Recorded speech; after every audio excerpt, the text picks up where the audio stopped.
Hello, everyone. We are now into the regular meeting portion of the evening after our public hearing. Okay, that's a double back. I just wanted to know what the delay was. Sorry. So we'll bring the meeting for tonight to order at 7:32 and start with another salute to the flag. Pledge allegiance to the flag of the United States of America and to the republic for which it stands, one nation, under God, indivisible, with liberty and justice for all. Thank you. And we start again with voter comment. I don't really see too many people online. We have one person who just joined online. You're in time for voter comment. If you'd like to make a comment, that's *6 on your phone. We'll give you a moment.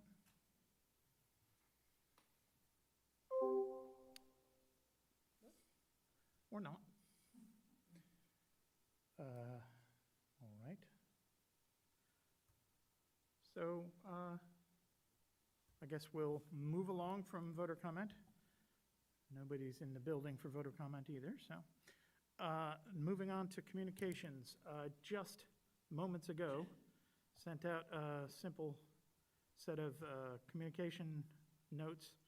The communications on there are all just items that Dan had sent through and that I have forwarded to you guys today, so there's nothing particularly new on there. The one other comment that I had is that I did go ahead and attend the Charter Revision Charge Committee, the Legislative Council's committee meeting on Tuesday. After they had spoken to us on Monday, I figured it would be a good idea to go, and I just wanted to get the point across to them when they gave me a chance that we at the Board of Finance feel that we do some valuable work, but that our work is more being lost or some of it's redundant, and that's what our concern was. And they were divided on solutions. They continued to discuss a couple of different possibilities, and they were also considering whether the issue of reforming the boards and changing other boards and whether it was too big for the timeline that they were looking at. In the end, I don't think they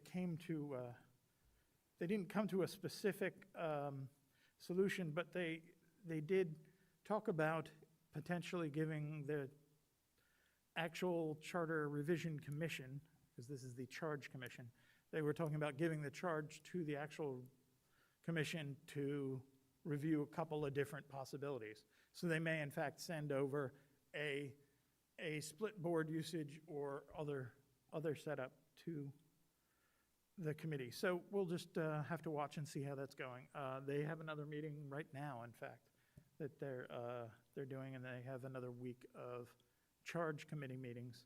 And they'll bring the charge to the whole Legislative Council, which will define the charge that goes to the committee that actually will make the recommendations. That committee then works with a lawyer on wording and such, and then that comes back to the Legislative Council, and then ultimately it gets out to the voters. So we'll just see.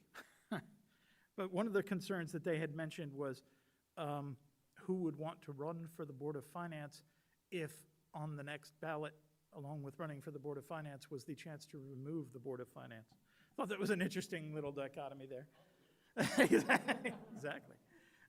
Run for the chance to be removed. Interesting. So that's the only other communications that I had that I wanted to comment on. Anybody else have communications? Ned? Following up on communication from the last meeting, when you pointed out that you had asked Legislative Council when they submitted their names for the non-lapsing get-together, they send them to me. I have not received anything. So Okay. That's only, 3-4 months old for asking them? I will ask them to move those names along. Thank you. So That being done with communications, entertain a motion to approve the minutes from our last meeting, February 8th. Moved by Sandy, second by Matt. Any comments about those minutes? Nope. All those in favor? Aye. Any opposed? Nope. Motion passes unanimously. First Selectman report? Since Monday. Nothing really since Monday.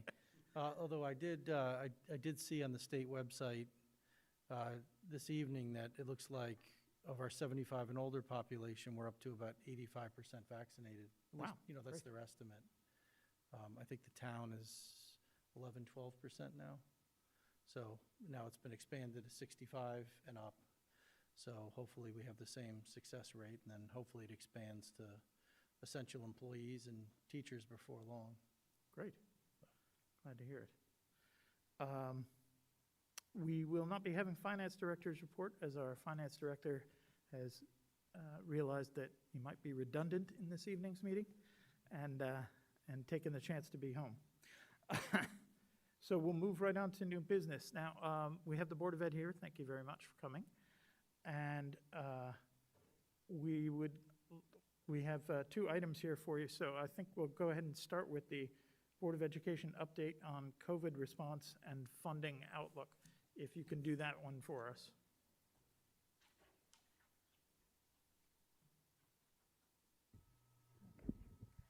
You can hear me, I just gotta adjust.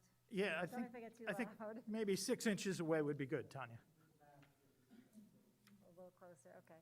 So, thank you, and thank you for having me here tonight. I just want to start out by saying this has been a very, very difficult year to predict.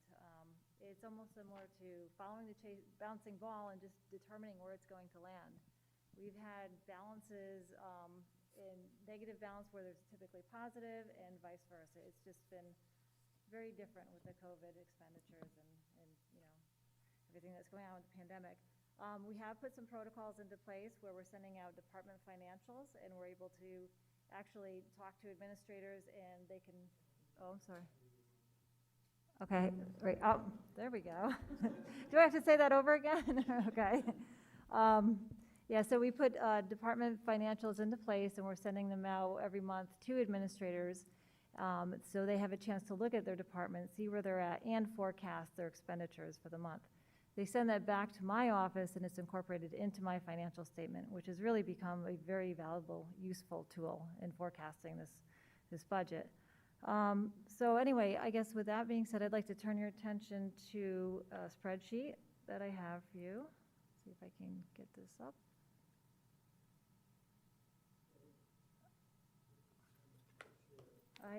Click share is on. Okay, maybe it just takes a minute. There we go. Perfect.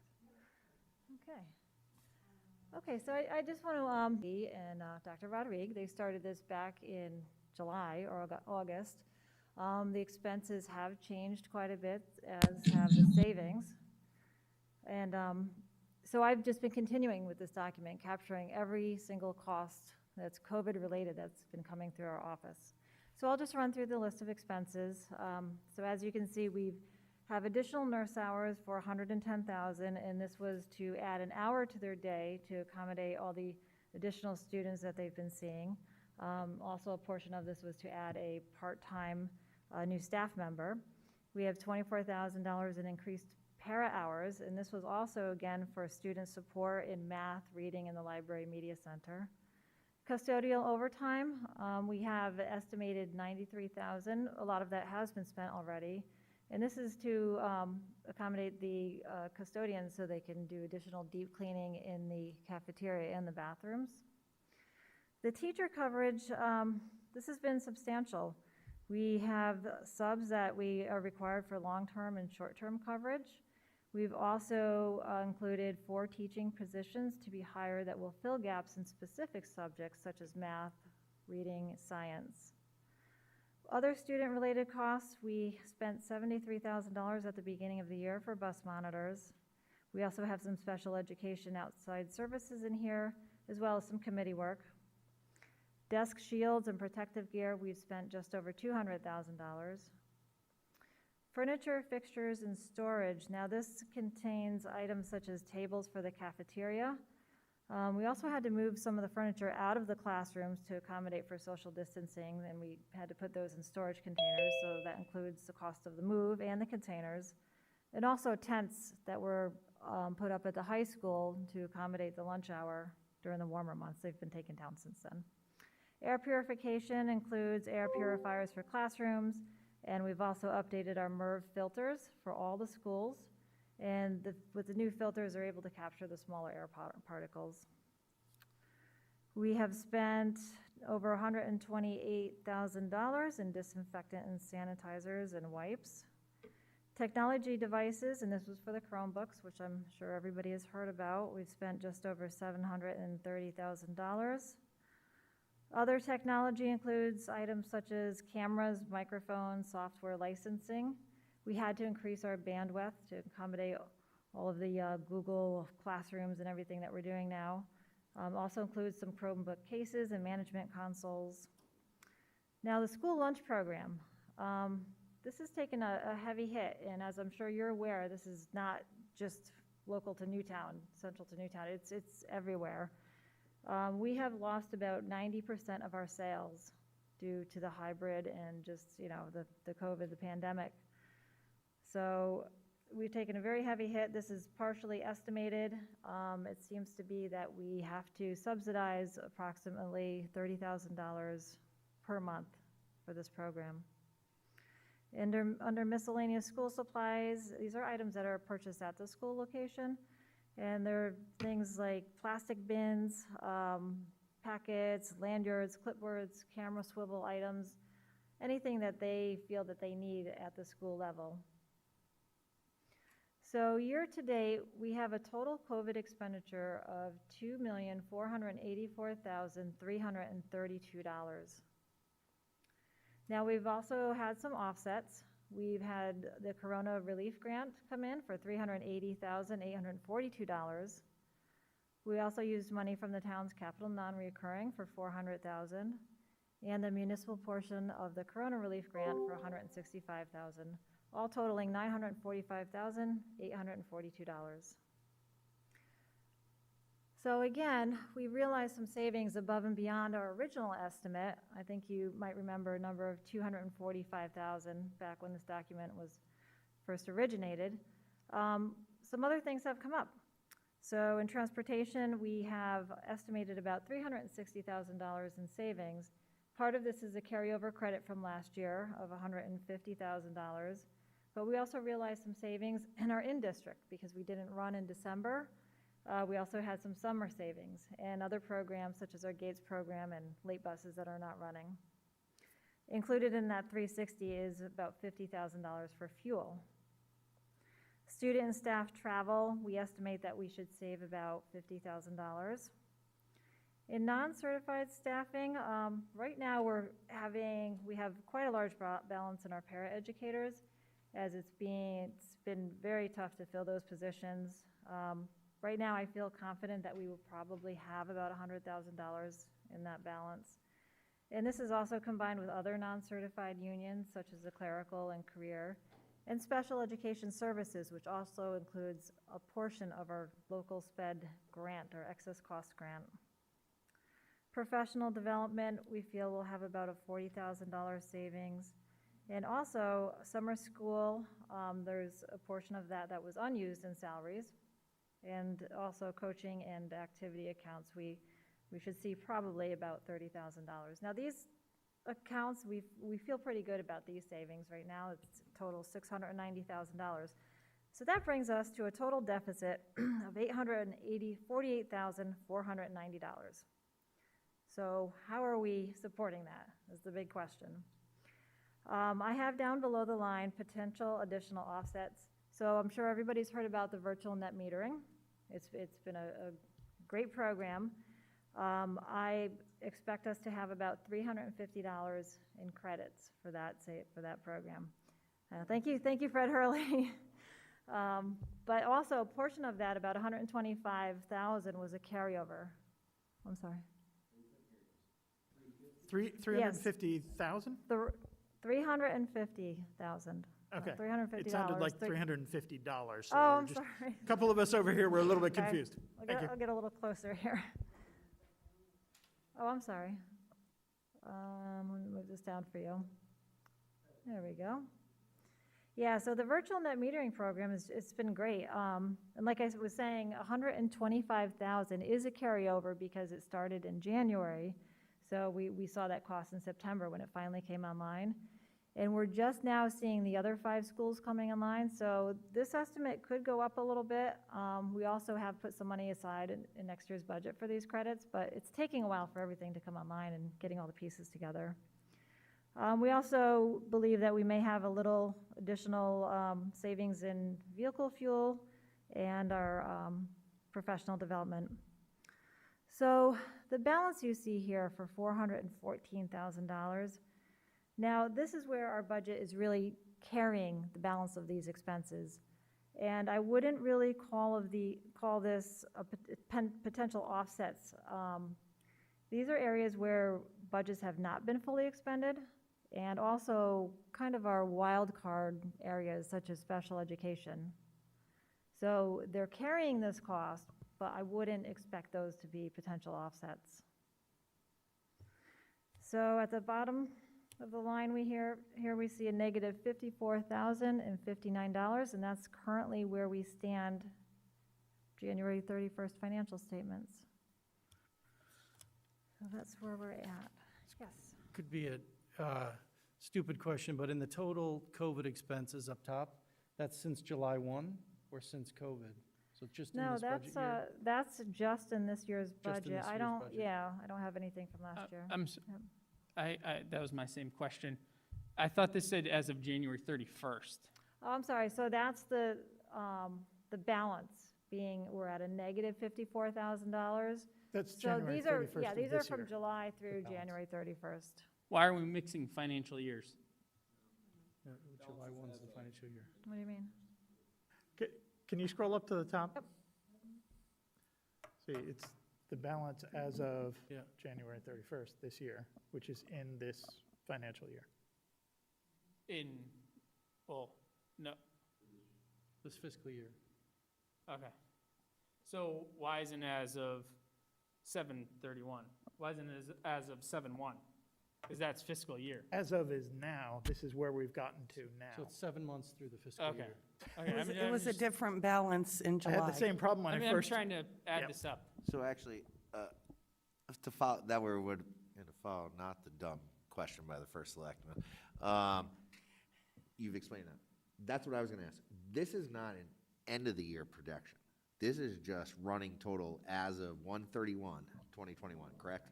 Well, So that 54,000 though, what I'm saying is, that's that's as of that date, but not at the end of the school year, which is whatever, you know. yes, that's Okay, correct. so there's, Exactly. that negative 54 will only keep rolling or running, right? It's going Okay. to, yeah. We want to show you where we are at this Gotcha. moment. Appreciate that. Do you have any idea where it might go to? Any projection? Well, I mean, currently I'm projecting, if everything were to stay status quo and not move from today, I'm projecting a $54,000 balance negative. On June 30th?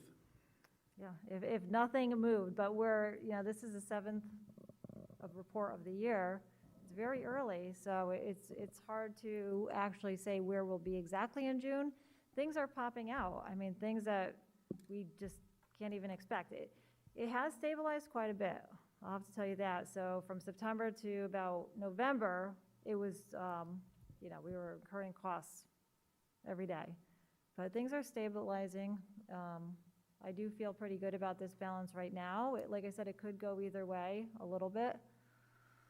I'm hoping it stays.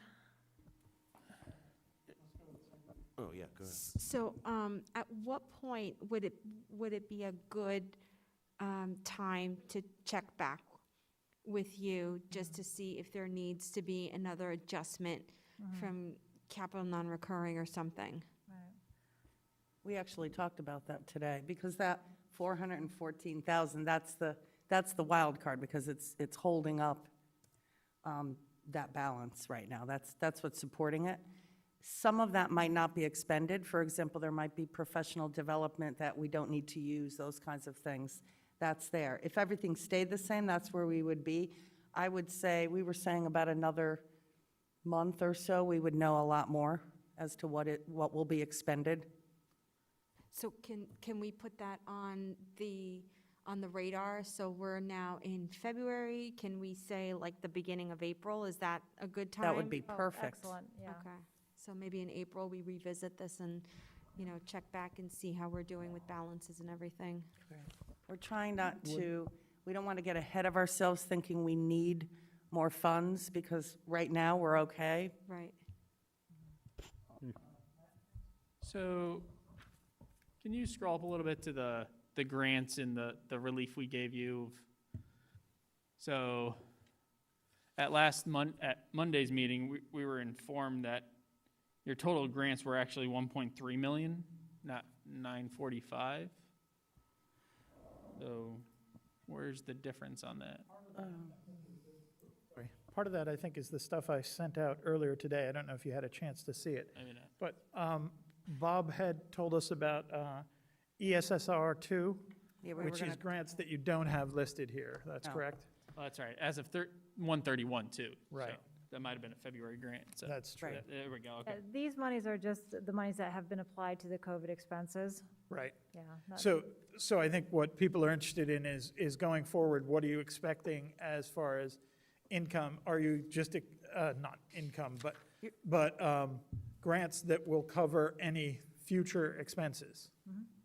You're going to see that on our budget tonight, the SR2 Okay. funds, because that is we can use the funds, it's $625,000 that we've been allotted, and we have plans for that.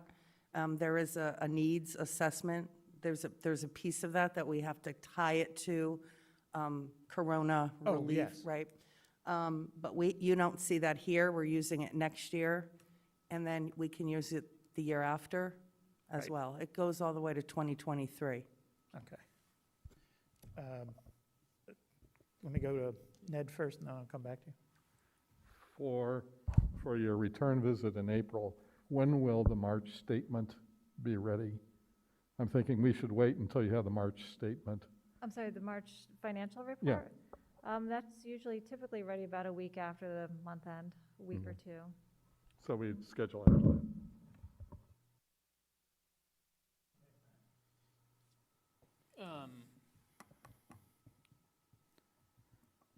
Can we see what was expensed in last fiscal year as well as this fiscal year as well?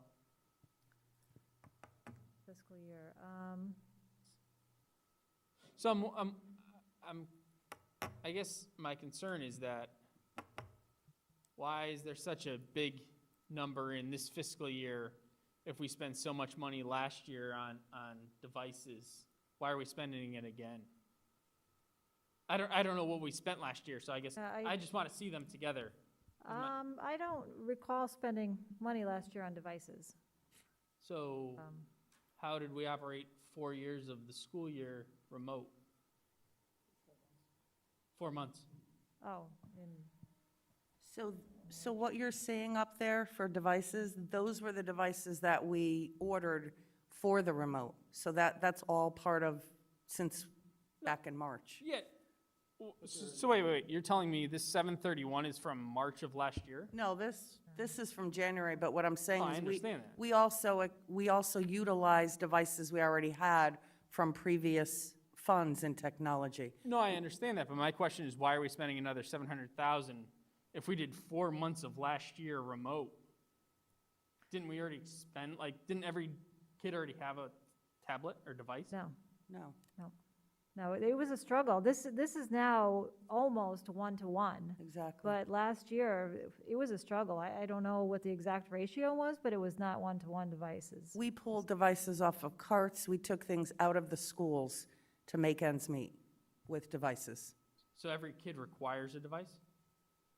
For remote, yes, we wanted them to. Matter their means? Well, some families did have devices, so we didn't need at that particular moment to supply every single student, but we didn't have enough, even in the schools, for those families that did need devices.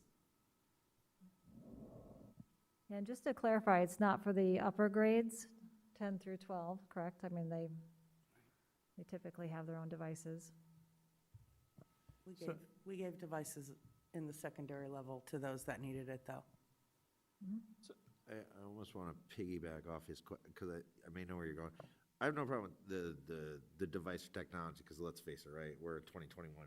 The books become obsolete at some point, and technology just becomes the cost of educating a student, you know, and I know we did learn that all of a sudden there was a lot of demographics in our town that I've read about it, and I heard, you know, hotspots you guys are delivering to people alone.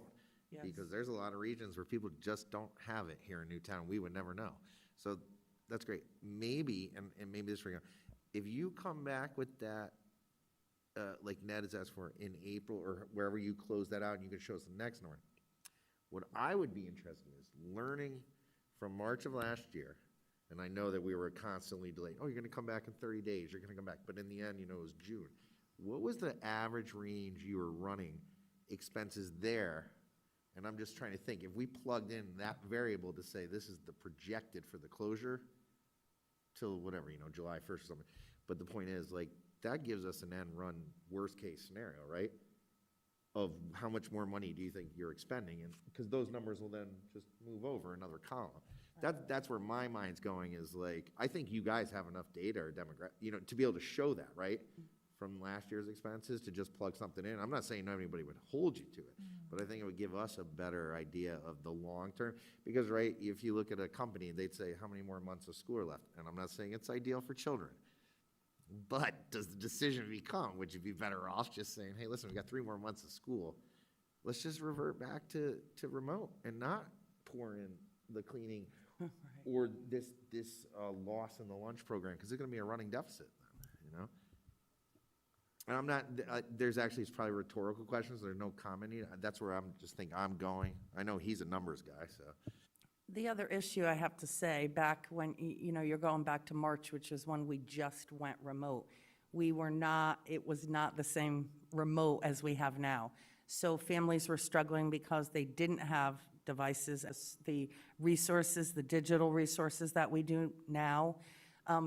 Teachers were posting things so it wasn't that live interaction. It took months and months to get the devices in the hands of those who needed it.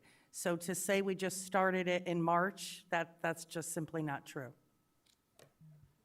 I'd also like to remind the board that the district ended the year with a surplus. I can't remember what that number was. So, I mean, I'm sensitive certainly to the extra expenses, but you didn't spend as much last year as was budgeted, which is good. I don't know what the point of that comment is, but I'm just, you know, I see we're over this, you know, with these numbers, but I know last year, you know, essentially from March, you know, when this started through the end of June, it was, you know, it was a savings. So again, I don't know what the point is, but Thank you. Let's, Sandy? So, And then so Matt.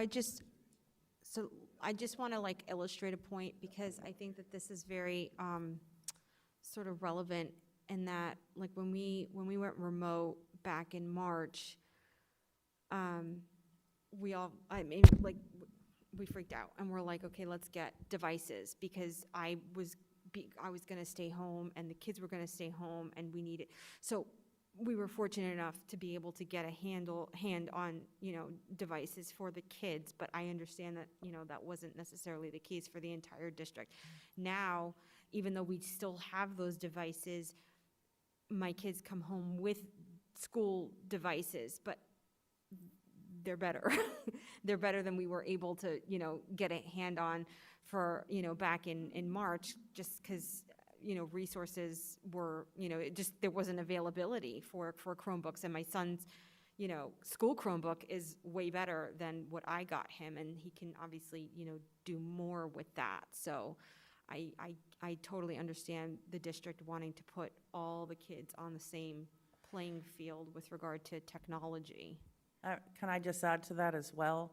We had to take some of the devices back because some of the resources that we needed to utilize, especially at the elementary level, were not working on certain devices. So we went back and forth between the Chromebooks and the iPads, and there was a lot of that where families needed hotspots because that's what they needed to get along.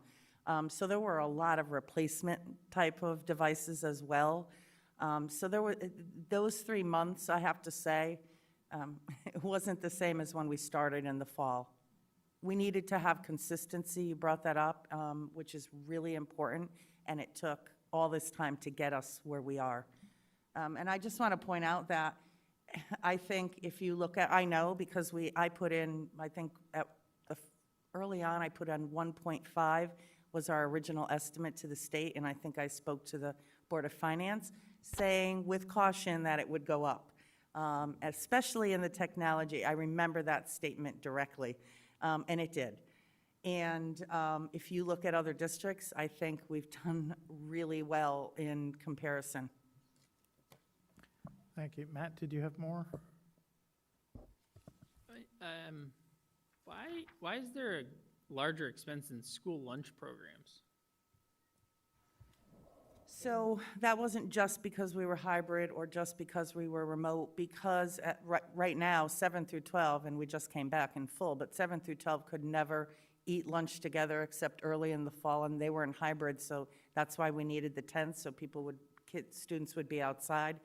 The level, putting kids together in those grade levels so close, because there are obviously a lot more students in those buildings, we could not serve, they do not serve à la carte, and that's pretty common across all of the districts.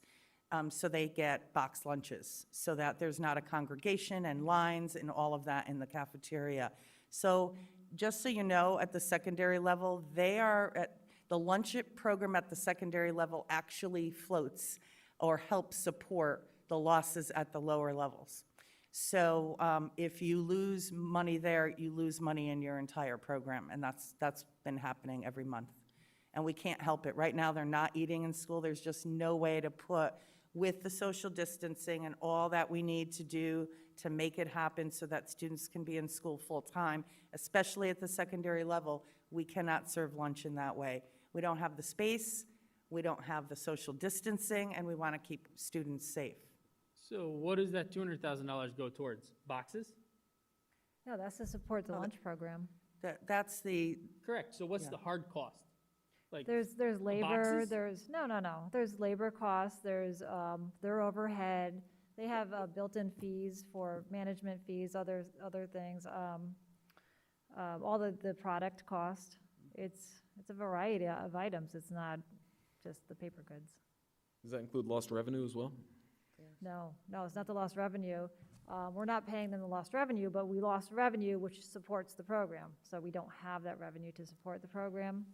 And also, the kids are taking home lunches now. It's a grab-and-go style, so whatever's on the table, they'll take, and we're just losing, federal reimbursements because they're not even taking those lunches. I mean, some of them are, but not as much as they would if they were there.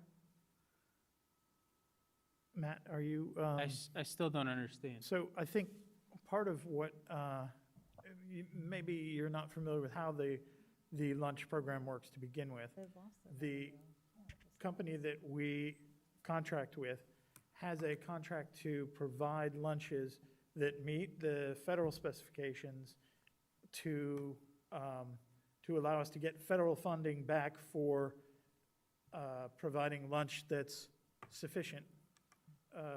Yes. Yeah, that is correct. Right. So, and then the other thing they're saying is that at the higher grades where they have more access to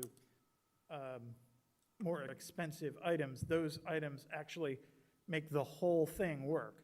Right now, they're not selling those items, so it's costing more just as a base level to provide the food across the board. And then also, we're not necessarily getting all the funding back that we would because we're not able to provide the service levels But this that are isn't a required. net number. This is a gross expense number. Because the offset would have been next to it. So this is, No, we're no, just no, no. spending $200,000 more. Than we normally would for the lunch program. Why? Is So if that- you spend $100,000 on lunch, Yeah, you get back from the feds 900,000.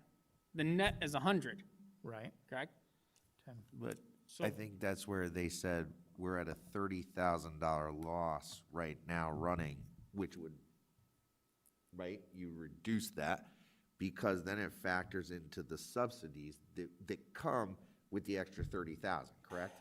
Is that making sense? Am I understanding that right? The Because other- I heard you say we're at a $30,000 loss plus our subsidizing, which means if you had a normal school year, you'd have 30,000 plus the extra subsidy from the government, which would be higher, which then, Matt, that would, Well, I the think it- expenses yeah. wouldn't be so much. I But think this, it, I'm taking this as more than we normally would spend. Yes. Because we normally wouldn't spend $700,000 on technology. We normally wouldn't spend $139,000 on fixtures. So we're spending an extra $275,000 on lunches? that is correct. Our budget was, I think, $10,000 we had subsidized just in last year's budget, and that was the first time. And typically, it's a break even or a $10,000 loss. That's the guarantee to the food company. Correct. But again, these are expenses above and beyond. That's correct. So we're spending more on lunches. What are we spending more on lunches? Well, I could give you a breakdown of financial statement. I could send that to you if you'd like to see the exact costs. Yeah, I think that's what the clarity is lost there. I think you're looking for it costing more to do the same lunches. Yeah. But that's not what's happening. No, So no. it's costing us more to do the whole program Right. because of the way it's going out. It's the lost revenue. It really is. It's the loss in sales. I understand the lost revenue, Yeah. but this isn't lost revenue here. This is purely more expense that you're showing on this line. When It's not more it's expense. lost revenue to the program, which is an expense to Exactly. the school system. Yes. Correct. Because they don't have In the net, revenue. yes. But I thought we're looking at gross numbers here. No, this is the cost to the school system of, All right, it's, Can I just say one more thing? I don't Because they don't have the revenue offset for their expenses, we have to subsidize for that. what portion are we remote at this point, at 131? I'm sorry, what portion? What portion have we been remote at 131? Yeah. Well, it's been all over the place, right? Oh, it's been up and down. It was Yeah, but- hybrid. Different it schools was were remote and some weren't. So what portion of the year have we been remote? Probably just December was a total remote month. You mean fully remote? Is that what you're No, no, asking? Net, because apparently we're looking at a net number, so we know what net remote we've been. We know some schools have been at 10%, some schools have been at 30%, some schools have been at 100%. So what net are we on our So lunch? the only time we were remote, all the schools, was after Thanksgiving. Because we didn't come back even into hybrid, we came back in full after the holidays. Right. So if you want to think about that as the whole year, because we started in hybrid at the beginning of the year and never went out. And then elementary went in to full, but that was a shorter period of time, maybe 2 months. Okay. And then we all went back into So we have an hybrid. idea. Some schools have been this, some schools have been that. Of the school year, if we've been 7 months in, we have not been 7 months fully in. What is the net number we have been remote? I guess really what just you're one asking month. is, We'll what have to figure percentage that of out. student hours are, of all the potential student hours, what percentage did they do at home? There you go. Okay, I'm not sure how that But- answers anything about the school lunch I don't know. program, but I I can figure that out. think they can get it for you. Right. I mean, it's, Because we've been in and out, so I can easily figure that out just by days, but I don't have that number for you at this moment. I do want to just also say that part of this too, at the beginning of the year, the free lunch program, we were not a part of at least the high school was not a part of the national lunch program. And they were providing free lunches to students. So at one point, we didn't want all of our students to get free lunches except a certain portion. So we were also supporting that and not being reimbursed. So we then had to switch to the national lunch program. It's very different, and we hadn't been on that with the high school because we see lost revenue. Every school that goes on that at the high school you see a loss of revenue because there's certain things that have to be in the lunch. So that was part of it, and then we switched so that we wouldn't have that loss of revenue there, and we were able to support students with the free lunch. Otherwise, they would not have been able to get it, at least through the state reimbursement. So I noticed that, I think, like a weekend, when I went to my kid's account to go put money in, and I realized that their balance stayed the same.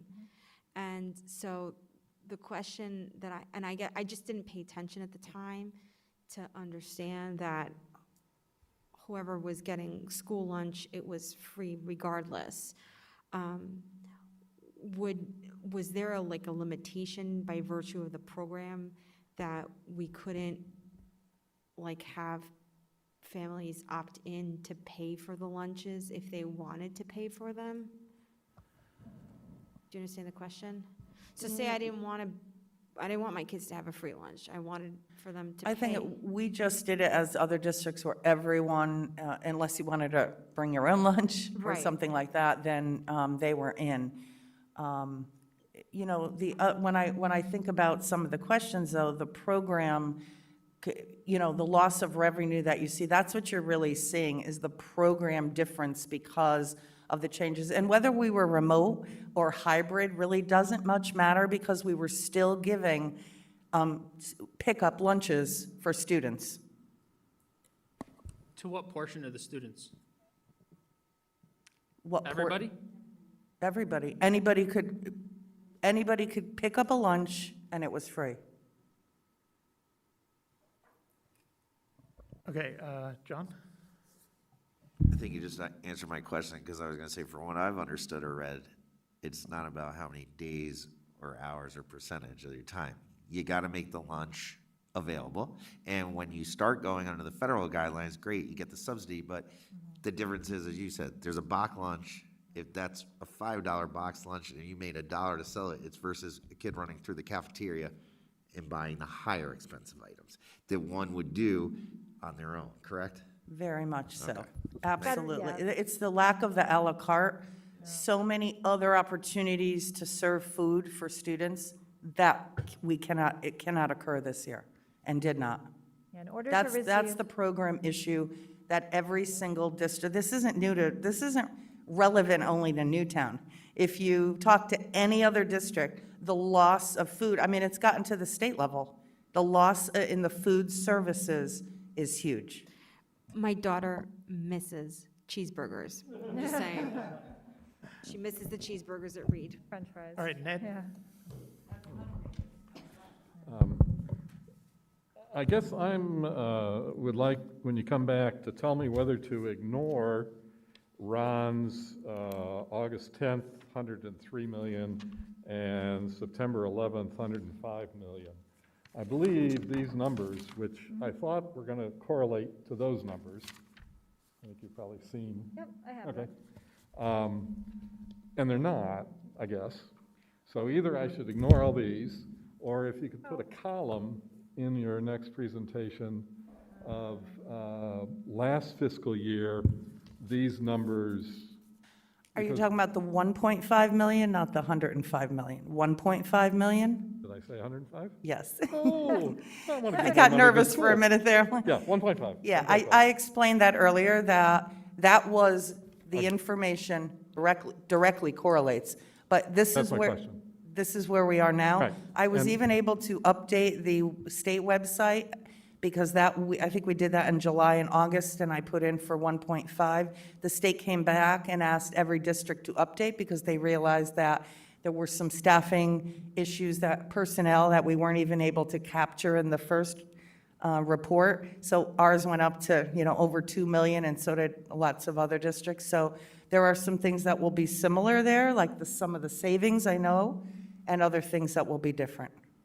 Well, I understand this was a grant application, but it would be helpful if there was a column like 300 laptops for $34,000. Is that last fiscal year done and gone? Or is So- that included in the number that you're presenting here? I just happen to have that document handy. Happen to have it. So, this is the original document here on the left column. You can see that the total bucket for personnel costs was $651,000. That was the estimate. We go down to facilities, was $479,000. Some of the various, items have changed, but that's still that was the facilities cost. Technologies was $382,000. That's a Okay. very big difference. So there's your $1.5 million, which was the original estimate with the original savings offsets.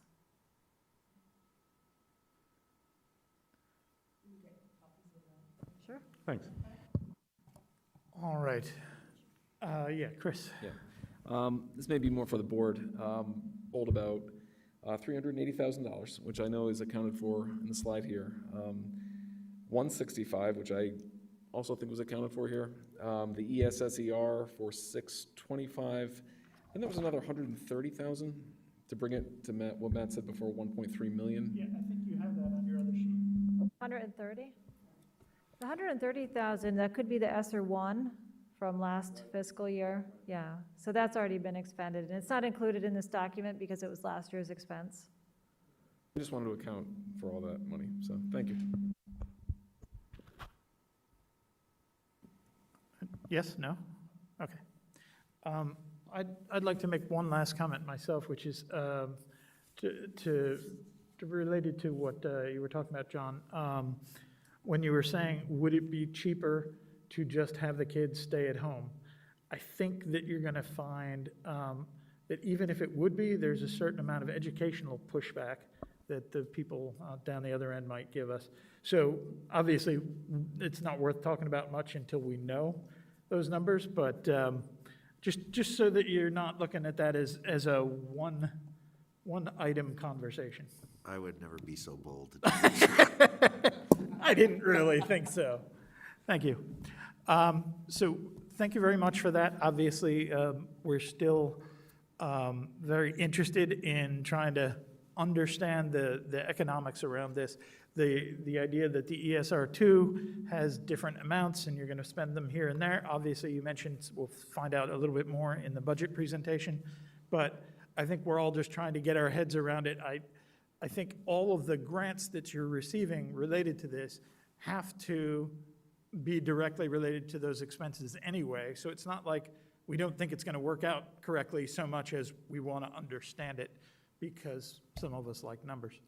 So very much appreciate that portion of the discussion. I think we'll go ahead and move on to your actual budget presentation, and we'll try and be Okay. quiet for a couple minutes, and then we'll get back into more questions. All right, well, thank you. I wanted to start off by recognizing my administrative team and, of course, the Board of Education throughout the budget process, which led to their thoughtful work and of our 2021-22 operational plan, a budget that I am confident is both responsible and responsive to the needs of our students and staff. And why? Because it maintains core programming and services in spite of all of the ongoing challenges that we've gone through as a result of the pandemic. I don't think I need to say it, but this was one of the more difficult budgets as socioeconomic factors and enrollment uncertainties and the learning needs and gaps we anticipate for our students were clearly at the forefront as we developed the budget.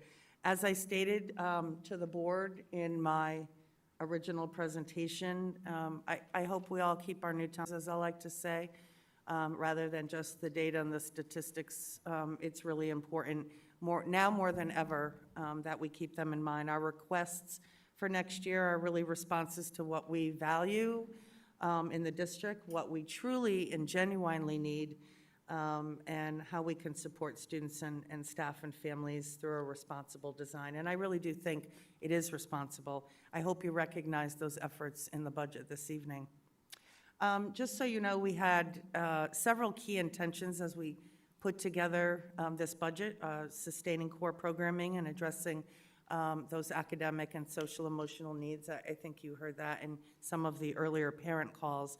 We wanted to make sure we maintain the quality services that already exist in Newtown, the academic opportunities and pathways, scheduling and supporting our learners, and then, of course, the systemic or district-wide supports for students with identified gaps and learning deficits following a pandemic. And regardless of the challenges this year has brought, I will tell you that our budget still focuses on preparing students for the skills and concepts highlighted in our strategic plan.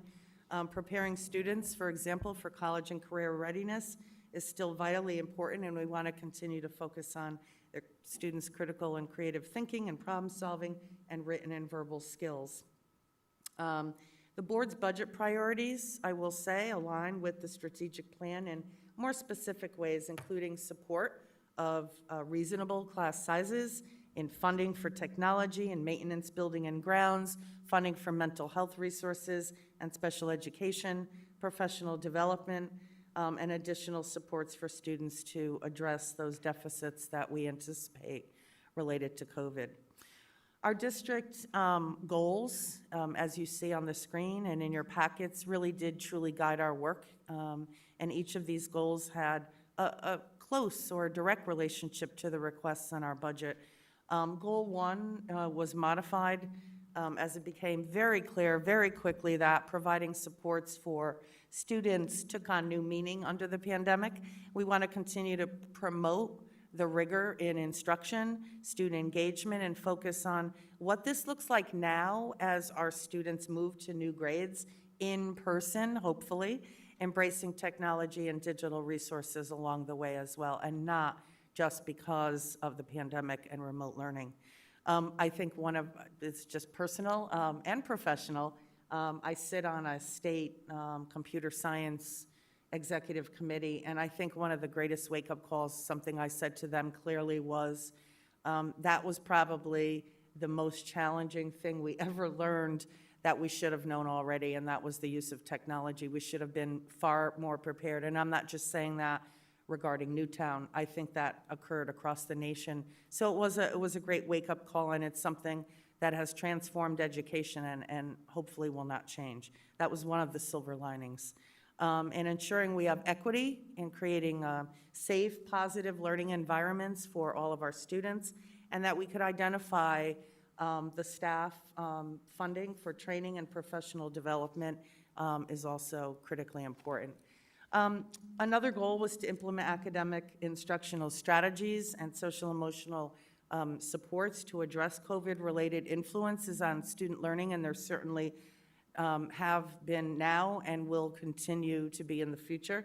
So that you'll see in the budget through the addition of a math interventionist at the middle school and behavior interventionist, which is coming off a grant at Haddam Meadow, new special ed teachers, 1 at Middlegate and 2 at Newtown Middle School, math support, these are .5 positions, 1 at Sandy Hook, 1 at Hawley, and a .5 reading teacher, which is much needed at Middlegate.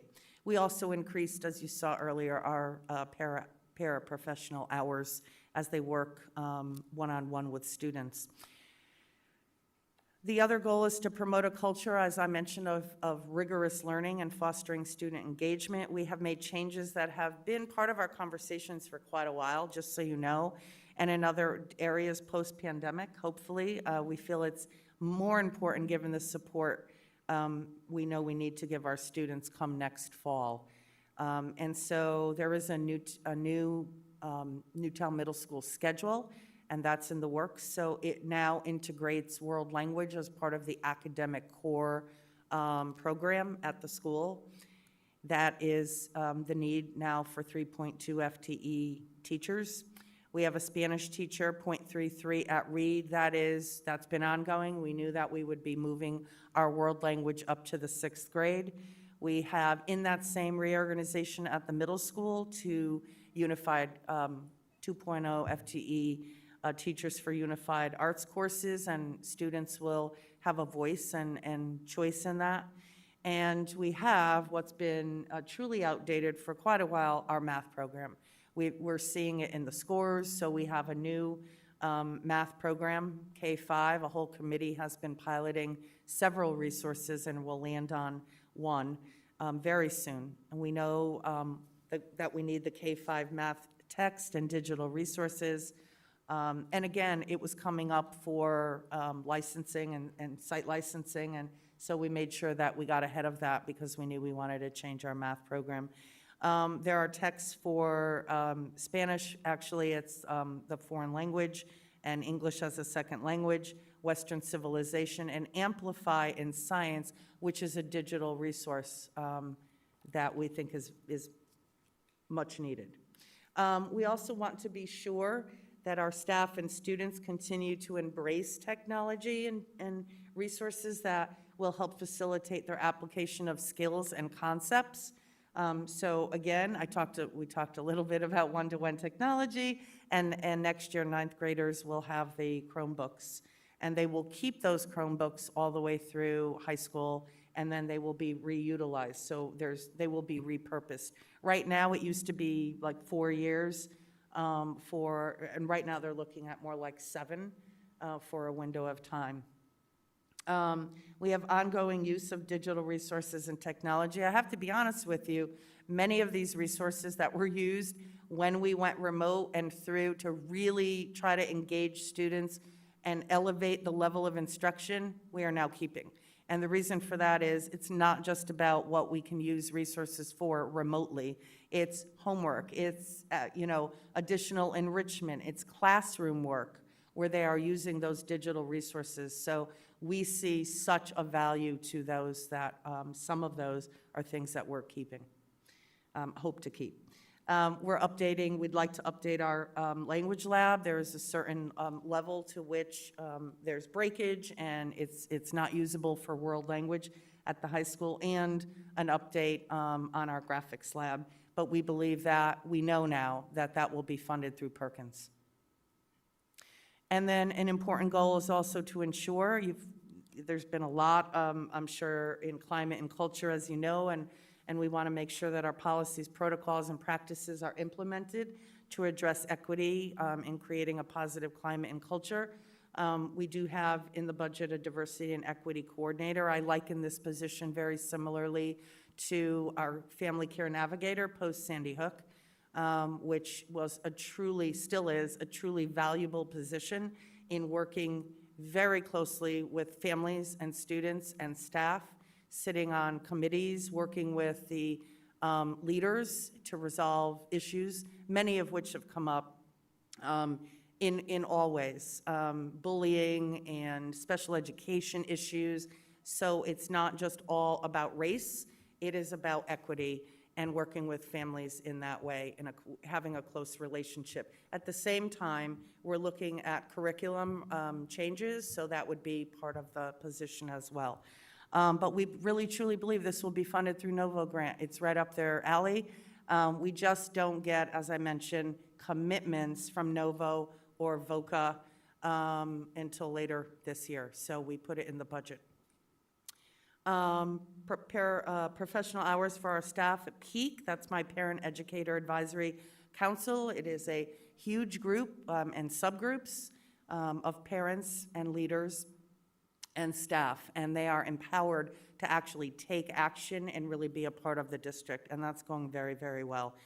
Some staff training continuing on diversity and bullying, and our partnership we have with Recenter in Hartford, who is helping on Peak, helping shape the diversity responsibilities for the coordinator, looking at our policies and protocols, and they're going to be supporting us in our equity audit for curriculum next year.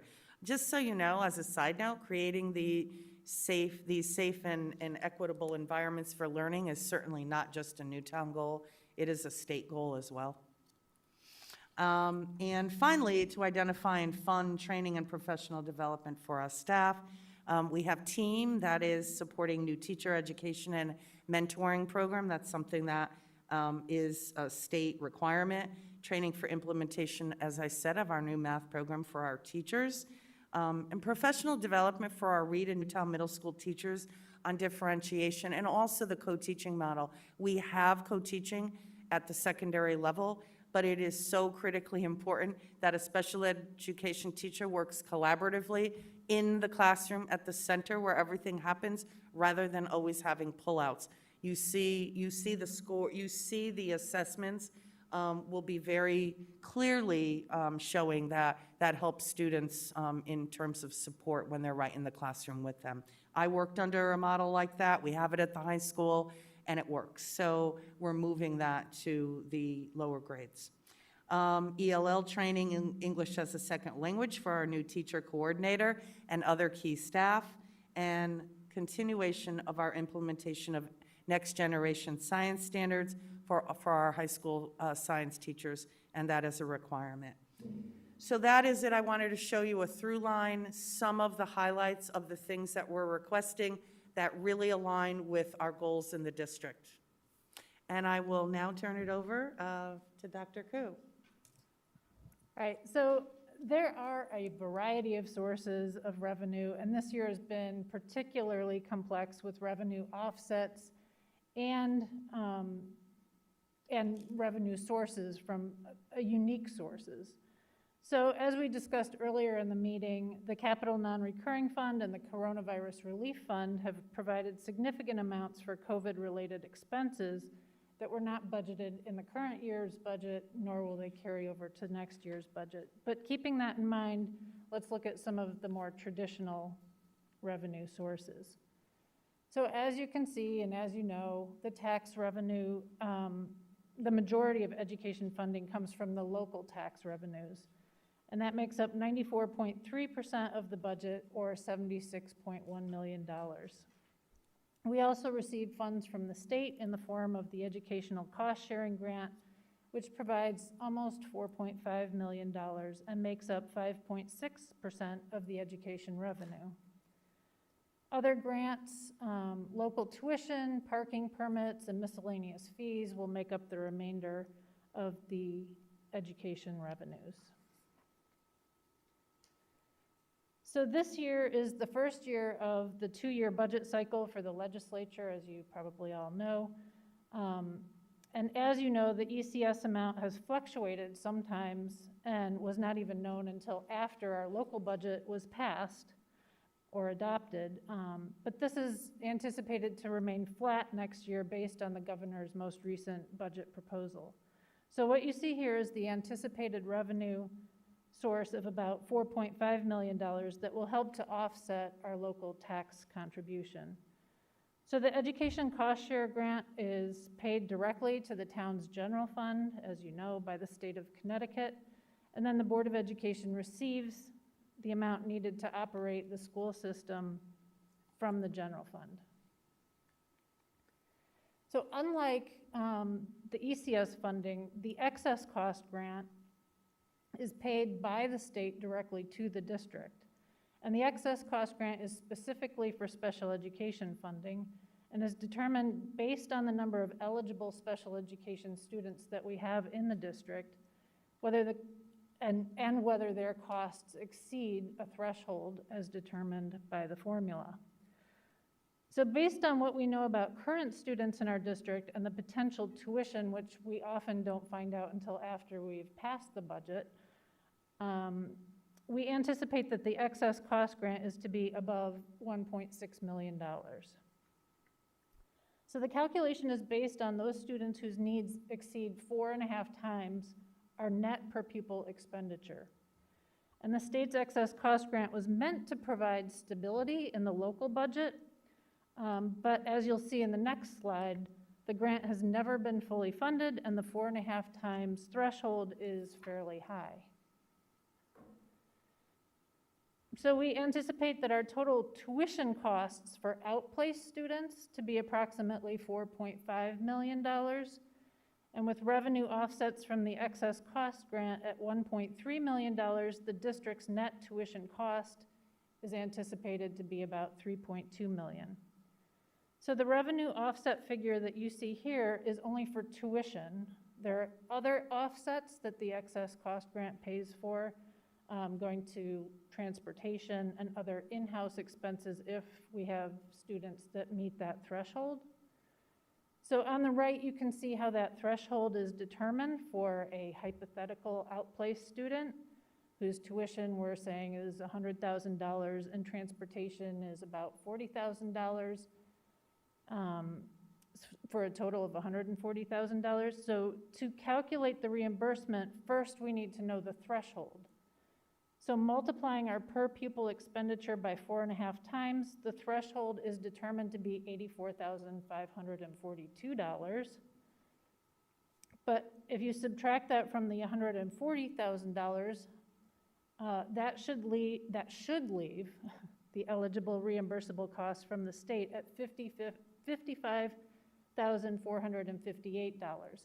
However, the state has never fully funded this grant, and the reimbursement will vary from year to year between 72 and 75%. So in this case, if we optimistically predict that the reimbursement will be 75%, the state would be responsible for $41,594, and Newtown would be responsible for $98,406 for this particular student. So that's why special education costs can be variable, and why it's so important that that grant be fully funded. That's something that many state organizations are currently advocating for. So what's behind the Board of Education budget? Let's take a look closer at what is in next year's budget.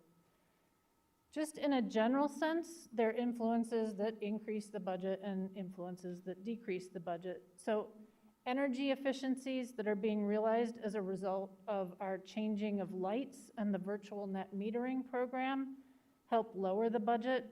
Grant funding such as the Perkins grant and decreased repair and maintenance service costs will also lower the budget, and the contribution to pensions has gone down. So an early retirement incentive is also being negotiated with our teachers union, and the budget includes the expectation that there will be savings in staff turnover. On the other hand, there are costs that increase, whether because of contractual commitments in areas such as salary, benefits, and transportation, or due to new curriculum and resources, as in textbooks and science needs. And then changes in enrollment lead to shifts in staffing, as in the overall numbers, or in specific areas such as special education. But we also have assumed risks built into the budget, and the COVID impact is a perfect example of that. Unknown changes that happen due to COVID. We don't know, and we had this long discussion about the lunches. We don't know yet what lunches will look like next year and whether our food service provider would be able to meet the sales guarantee next year. We also don't know the extent of the learning gaps from this year, and the effects on enrollment are as of yet to be seen. So we've had kindergartners delaying enrollment this year, we've had disenrolled students completely, and a positive housing market. And all of these factors make it much harder to predict what next year's enrollment will be as compared to previous years. So I'll turn it over now to Dr. Rodrigue to speak to the specifics of the budget and enrollment. Thank you. So I'd like to show you where we started, because I think that's just as important, and where we landed with respect to our operational plan. I think it's important because it shows thoughtfulness and responsibility in creating the budget. Our initial request from my administrative team began as high as 4.87%. Prior to moving this, just so you know, forward to the Board of Education, I made a 1.78% reduction, or $1,398,462. After careful deliberation, the Board of Education reduced another 0.5 to a 2.58% increase, or $80,682,470. This depicts, this slide really, and I'll go quickly because I know we're getting tired, but I just wanted you to see the various functions of the budget and the percentages that make up the budget. And of course, this includes our school departments, transportation, plant, maintenance, benefits, and special education.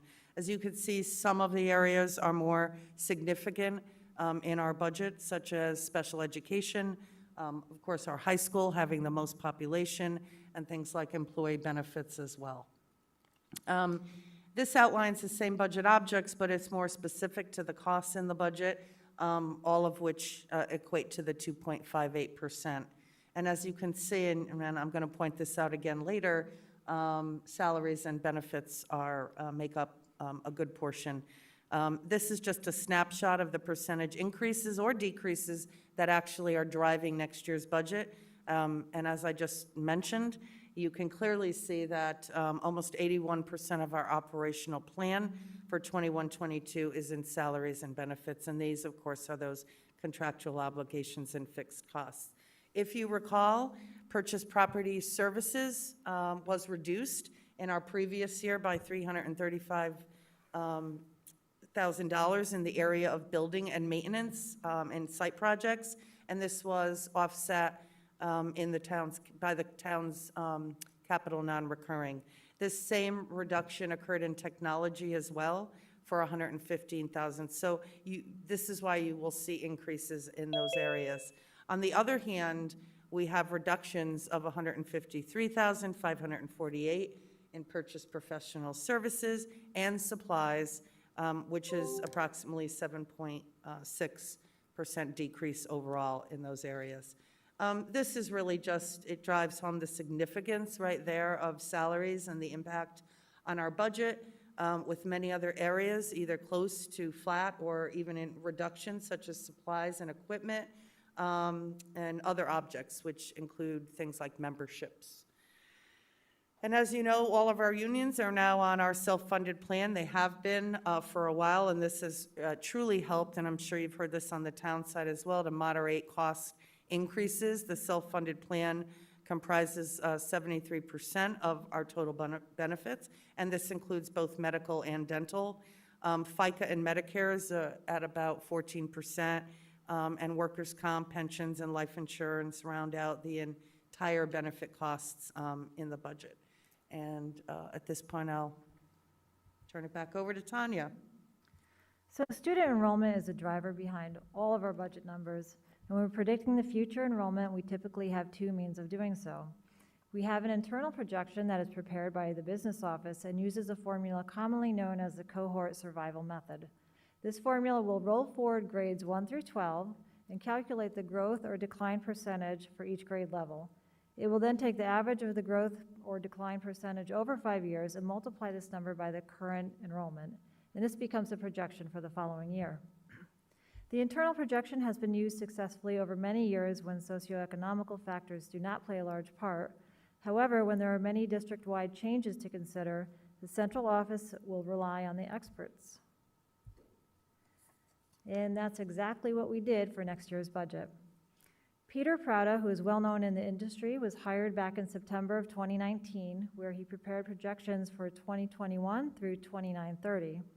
At that time, nobody knew a pandemic would disrupt the world, and when we began looking at the October 1st enrollment numbers this year, we had counted 67 students that had disenrolled for a year, and many of these being kindergartners that were kept home for the additional year due to COVID. In this display, we wanted to see how close Prada's projections would have been had there not been a pandemic. Therefore, we added back the students that disenrolled, and we found Prada's projections to be almost spot on. Again, this is for display purposes only and just to demonstrate the accuracy of his projections. So for that reason, we used Prada's projected numbers for our 2021 enrollment. The projection for 2021 is 4,011 students, which includes our preschool, and this is showing an increase of 12 students over the current year. I'll turn it back to Dr. So, Rowe. as Tanya just alluded to, and so did Dr. Koo, our enrollment for next year is complex. Even with previously trusted predictions and projections, we anticipated, as you know, an uptick at the elementary level. That's not new news. And certainly a downward trend still happening at middle and high school. We still don't know about mobility here, the uncertainty of families and loss of jobs, moving to other areas. At the same time, we know there is a housing housing here in Newtown that will also attract families. And we continue to see increases in families moving in for our special education services as well. However, we used the current Prada projections, anticipated families who may return, and maintaining reasonable class sizes even into next year. I continue to hear that we may not see a complete return to business even in the fall, in August. So we took all of this into consideration, as well as our own basic history and experience, where certain grade levels see a spike even beyond what is typically anticipated. Either way, we feel strongly this is not a year to pack students in to our classrooms, so we continue to keep our class sizes at a minimum. We also know that we do have leverage with some classes that might not meet predictions and others that might go over, and this occurs in a typical year as well, often at the elementary level, and it really truly is a delicate balance. Each year, we look at those adjustments, however, that we need to make in staffing based on enrollment or changes to school scheduling or programmatic changes. We reduced 11.3 teachers at the middle and high school this year for next year for a total of $784,497. This was accomplished, again, due to the schedule, new schedule at the middle school, as I talked about, and internal staffing adjustments at the high school. With respect to anticipated enrollment, the expansion of world language at Reed and changes to the middle school schedule, we had the need for additional teachers as well. So when you look at, and you'll see Holly, a kindergarten teacher, Sandy Hook, a first grade, 2 sixth grade teachers at Reed, a .33 at Reed that I talked about, the 3.2 at the middle school in world language and the unified arts I mentioned. When you look at that with the reductions, we have a negative 1.77 on the certified staff. However, I want to bring your attention to some of the support personnel, such as paras, security, and social workers that are coming off of grants, although we anticipate there will be further support once again by Novo and VOCA. We don't know what the actual numbers are yet. Unfortunately, we have to put it in our budget to maintain them.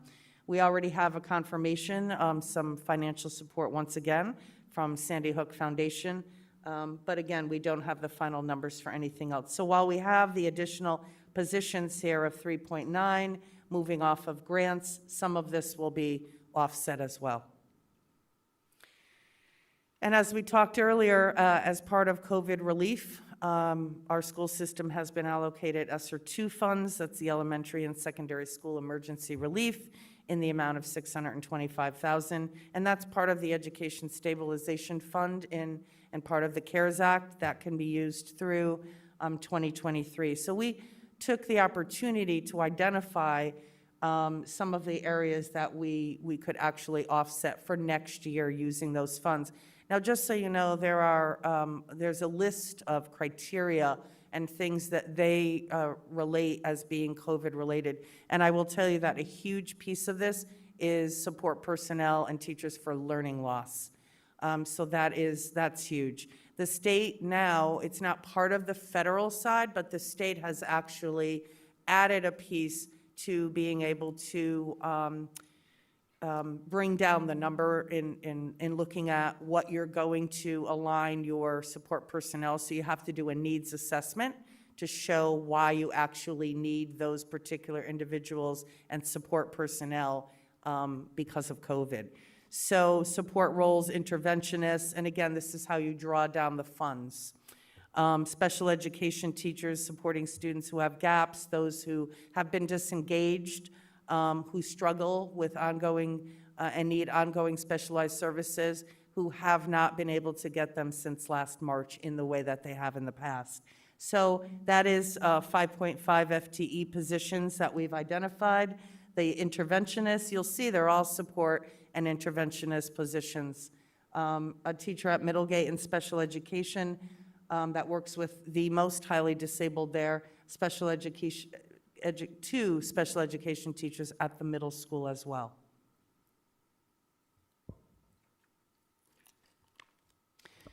And I'll turn it back over to Michelle. So I think it's critical that we look at our return on investment in education and some of the celebrations that we can do on that return on investment. So in terms of academic achievement, and just looking at one measure, because there are many ways to look at academic success, we're proud of the most recent SAT results, which indicate that in our district reference group, Newtown is at the very top in terms of English language arts in our SAT scores, and near the top in math scores. The investments that have been made into the light replacements and the virtual net metering program will be paying off next year in energy savings. We're estimating $200,000. And finally, the district was also able to adjust to the drastic changes in our education this year because of some of the past investments that we've made. So technology, we've mentioned several times this evening. By moving in the direction of having one-to-one devices in the district, there were many Chromebooks in the district that could be redeployed to students who needed them to learn from home.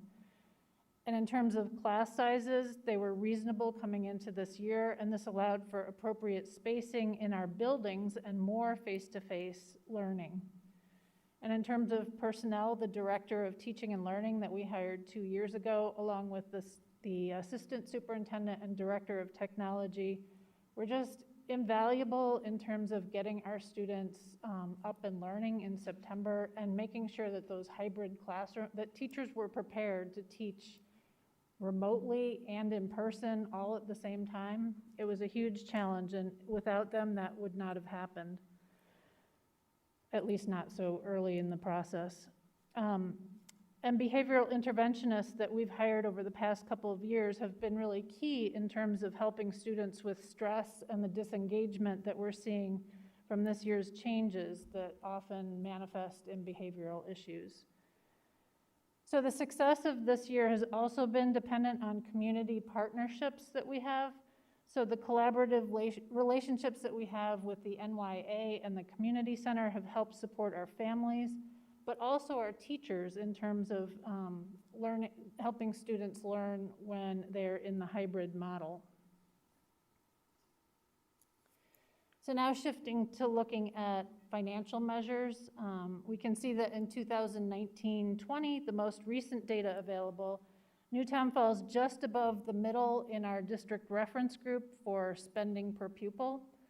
Statewide, Newtown is in the bottom half of districts spending per pupil. And then in terms of Newtown wealth indicators, Newtown is in the top third of towns ranked by the wealth indicator adjusted equalized net grand list per capita, and we rank 43 out of 169 towns and cities. And then finally, just to give you an idea of the history of budget requests and how they compare to other districts in our district reference group, this chart is ordered based on the 5-year average column from highest to lowest average. And you can see that Newtown's 5-year average is in the lower third of this district reference group with an average increase of 1.9% over the last 5 years.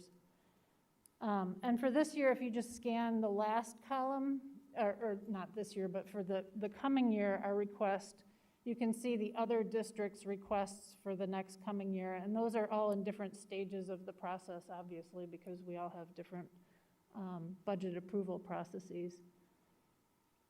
So that concludes the information that we have to share with you, and I'll leave it to Dr. Rodrigue to share our concluding remarks.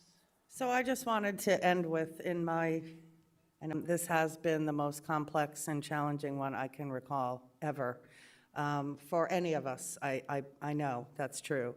But I just hope we really do need to make the important investments and continue to provide the appropriate supports for our students, our staff, our families, to maintain the quality educational system that I know we have and that I know that others seek out from other districts. And again, I couldn't end. I would be remiss without saying how proud I am of our teachers and our leaders, our students who have persevered, worked tirelessly, had such patience, and continued to rise to the occasion despite all the challenges that we face. So I really thank you for listening. Well, thank you very much. That was a good presentation. I appreciate that you guys have come out and spent your time with us. I think we'll go with a couple of questions from the audience here and from the board, and see what we can get up front real early. We have Sandy, go ahead. So one of the questions that I have, and I'm sure it was talked about at the Board of Education level, is do we have a sense for what the budget increase is if we adjust for what we did last budget year, which is take out money from the budget and I forget how much it was, $450,000, and then reimburse the Board of Education through capital non-recurring? So you're asking what the decrease would be in the percentage if we did that again? Is that what you're asking? Or what the adjusted increase would be, correct? I think we were, yeah, It should be about 0.5%. yeah, because that would, just about a half.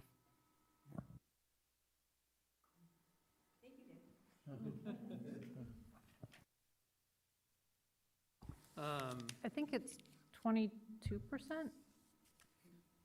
No, I think they're talking about if you, Okay.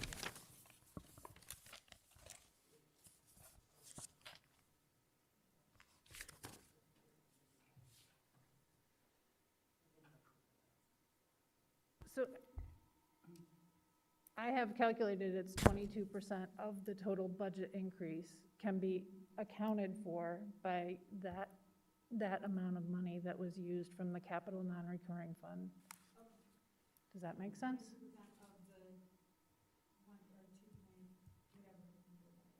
Right. Matt? On the enrollments, on the presentation, you say your district summary was 4,006, but in the budget book, you say your enrollment was 3999. Which one is it? I mean, it's 5, but they don't match. 4,006. In my demonstration, I did not include the pre-K, if you're talking about this slide. This was just for demonstration purposes only, to include all the disenrolled students, so it didn't include 75 or 76 pre-K students. So if I remove 76, then this book is wrong. So, Well, we typically have about 76. I'm not looking at the exact I mean, page if you that minus you're on. 76 from 406, it's not 399. You're off by Can- like can 70 you- students. Which pages are you looking at? It's Where's it in under, the book? Student enrollment, page 34. You say your 2020-21 enrollment was 399. Right, so I added back the 67 students that disenrolled. So again, this is just for display to show what Prouda would have projected in the current year if those students had not disenrolled. Only a display. It's not actual numbers for the current 2021. It's just a display showing those disenrolled students back in. So how many disenrolled? I'm sorry? How many 67. disenrolled? 67. So 406 minus 67 is 3939. This Correct. book shows 3999.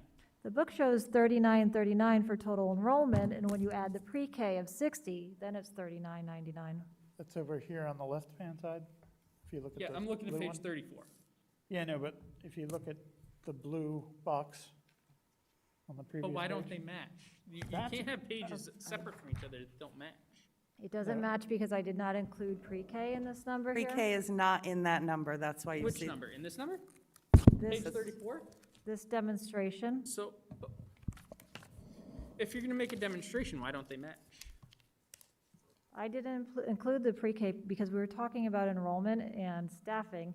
And typically, when we refer to staffing, we don't use the pre-K numbers. So why are they in this book?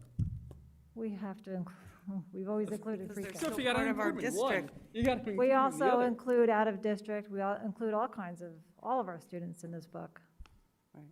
And there are places in the book where we separate out pre-K.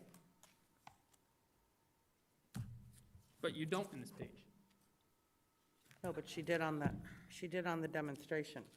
Yeah, we always include pre-K in the book. Again, this was just for demonstration. I'm sorry if it caused any confusion, but it was just to Okay. demonstrate how Okay, close Peter okay. Prouder You- was. Things don't match, I get it. Second question. This diversity inclusion person, do we have a problem? Coordinator. Do we have a problem? Do we have a Do we problem have with a what? diversity problem? We have issues and incidents that you've heard not only at the schools but throughout the community. So yes, there are issues. But that's not why that's not why I put the role in, because we want to create a much safer, open community in our schools and make it equitable. And we need someone who can act as a liaison, just as I mentioned we had for the Family Care Navigator post Sandy Hook. This is a very sensitive topic and something that I think is very important here. Interesting. 70,000, that includes benefits or just actual W-2s? That's everything, That's everything, okay. yes. And we believe that will be grant funded anyway and probably will not burden the budget in the end.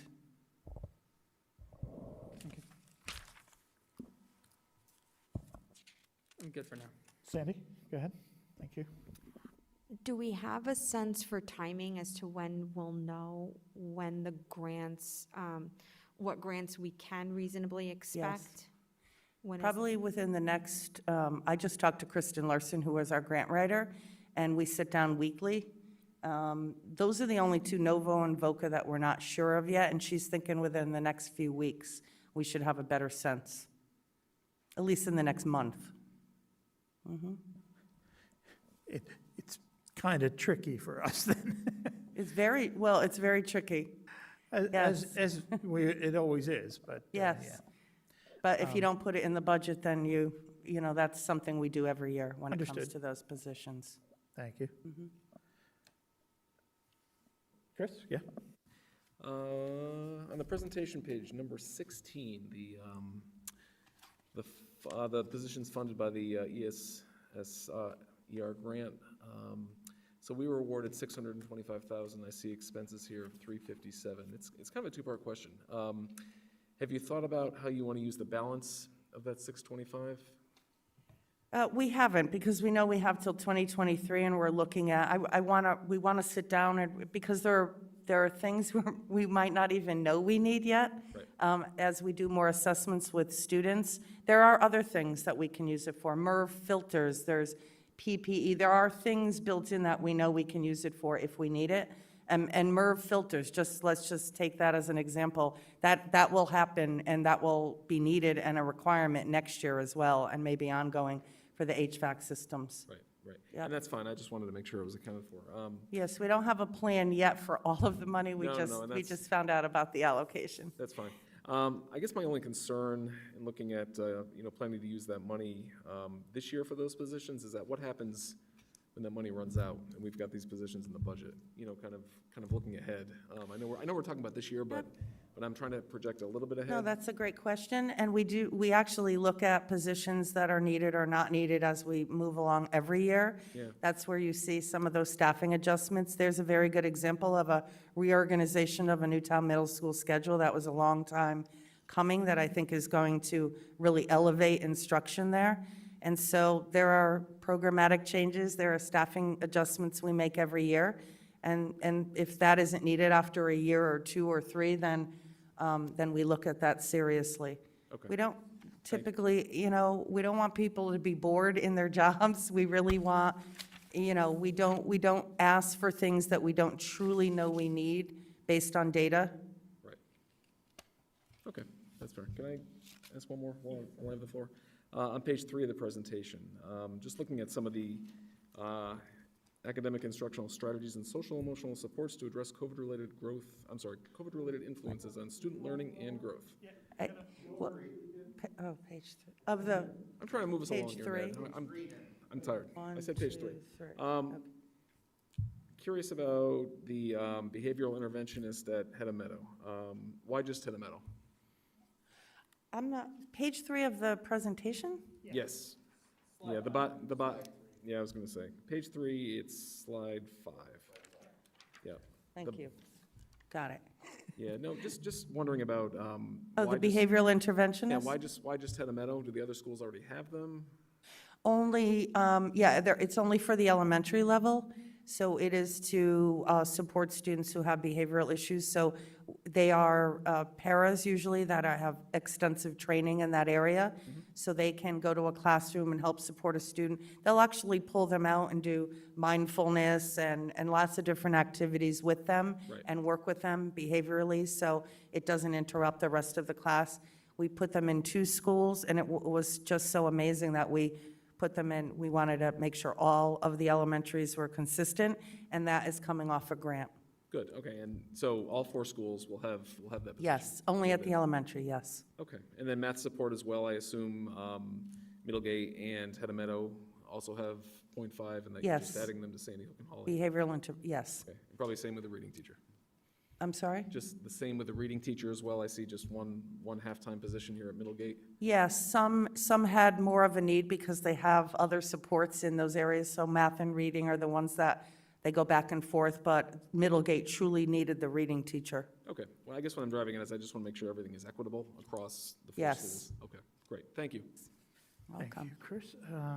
Go ahead, Sandy. How is loss of learning being assessed? And is it an ongoing process? Great question.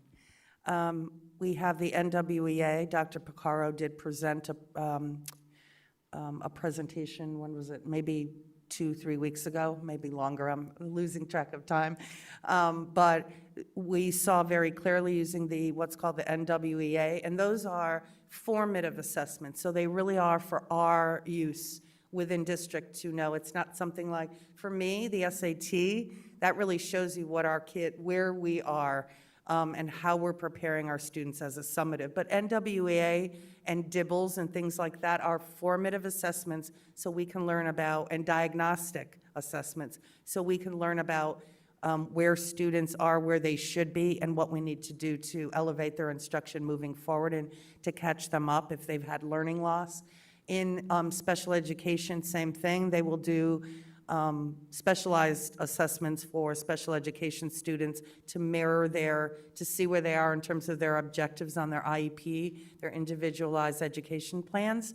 So with the NWEA, the DIBELS, kind of reading assessments, we're looking at where they might be when they get to the next year.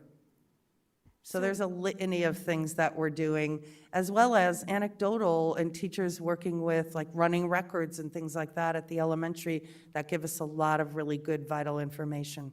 Right, and one of the, I guess, if this sort of leads up to my larger concern, only because I'm experiencing this personally, is while there may not necessarily be loss of learning objectively according to NWEA scores, because you may just have a kid who does happen to test well. Right. There are perhaps other areas that are not quantifiable, so to Yes. speak, where there is regression. And in particular, at least, and I'll be very honest, it's me, it's my family, is how, if at all, because I don't think I saw this, but it could just be that I missed it.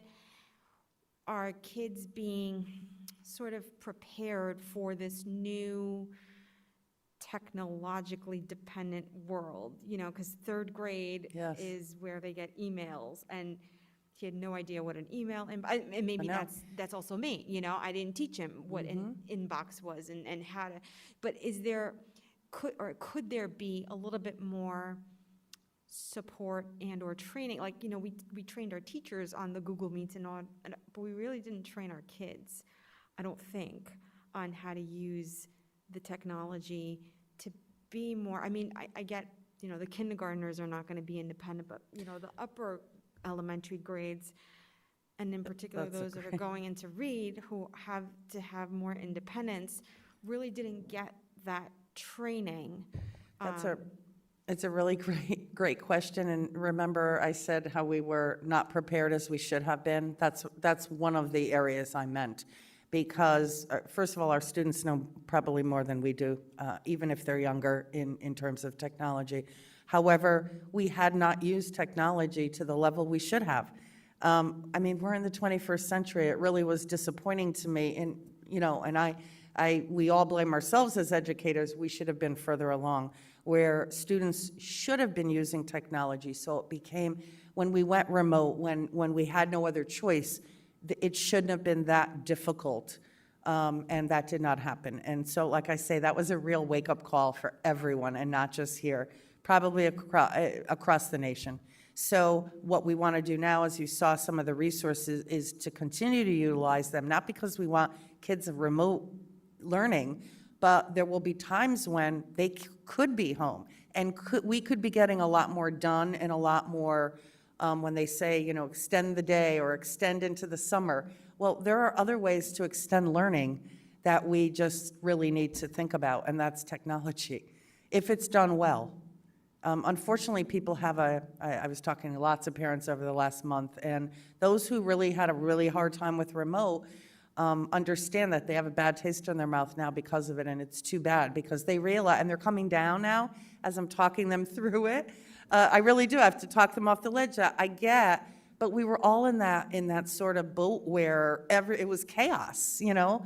I mean, we talk about devices. We were pulling devices off of every shelf just so kids had it, and that took months. So there was probably 3 or 4 of those months where you were seeing some things posted and you were trying to get work done, and parents were picking up packets still for those that didn't have anything.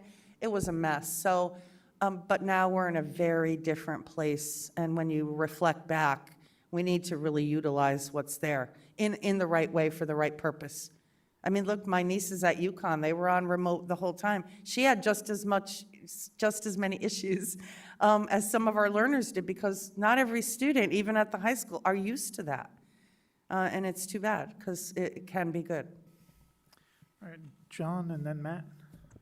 I'm just going to say I want to thank you guys, for coming Thank in you. today. That's a very nice presentation. Looks like the bulk of it is really in the hard costs of the salaries and the pension. Yes. And Very true. really, the operational costs are negligible when you compare it to a Yes. fixed cost, correct? Yes. All right, and in all due respect, I don't have anything substantive to ask you tonight, only because I just like a little more time to peruse this, but I've read it, I think it's great, and going forward, and I think it's only for a matter of future Board of Education leaders, superintendents, Board of Finance, or Legislative Council, is that commitment to figure out, even if it's gonna be downstream or how many years, is a dedication. Maybe there's gotta be more money, because I see what you're saying about at this level, but it's now gonna be, how do we send these kids to college and no technology, where, just what you said, when something goes wrong, it's just seamless, because it's just the Exactly. way of the world. You Yes. know, and my only thing to this is, I went to law school later on in life, and I remember I was leaving, and one of the bookstore people said to me, she goes, by next year, the undergrad is now going tablets. There's no more highlighting books, no more tabbing it out. So I was just thinking, like, God, if you don't get that education at a lower grade, what would you do? So, but again, thank you for tonight. That's all I have. Thank you. Matt? Thank you. In the budget presentation, we talk about adding technology, slide 7, page 4. The budget's got $119,000 for Chromebooks for 9th grade for one-to-one technology. Does that bring the school district up to one-to-one, or do we have room to grow there? Should we be looking to put everybody one-to-one if distance learning and distance remote, whatever we want to call it, hybrid, we're in and out all the time, Right. so like, should we be looking, does this make everybody one-to-one, or is this just doing one grade to one-to-one?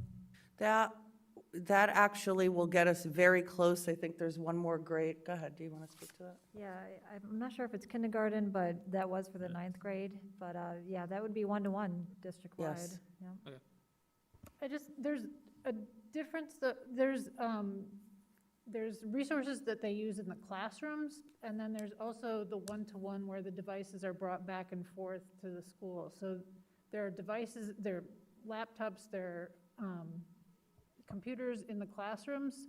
So sometimes when we say one-to-one, that means there's a device for every student that's in the school, but that doesn't mean that they all take home the devices. So just to make that clear. Well, I think that just goes back to your earlier point, which was a good one, with the 784,000, whatever that was earlier. We took a lot of the devices that are utilized in the schools and necessarily, for example, at the high school, they were going crazy because we took the devices out of the carts that they need to teach math and utilize that in a way that they, we couldn't give it back until everyone had a device. So we didn't give the freshmen this year. We made that conscious choice. Most of the year's over. We're not giving freshmen new devices this year. We're going to wait, so we pushed it off to next year. So So yes, we will be very, very close. at the end of this fiscal year, proposed fiscal year 21-22, God forbid, every kid had to go remote again.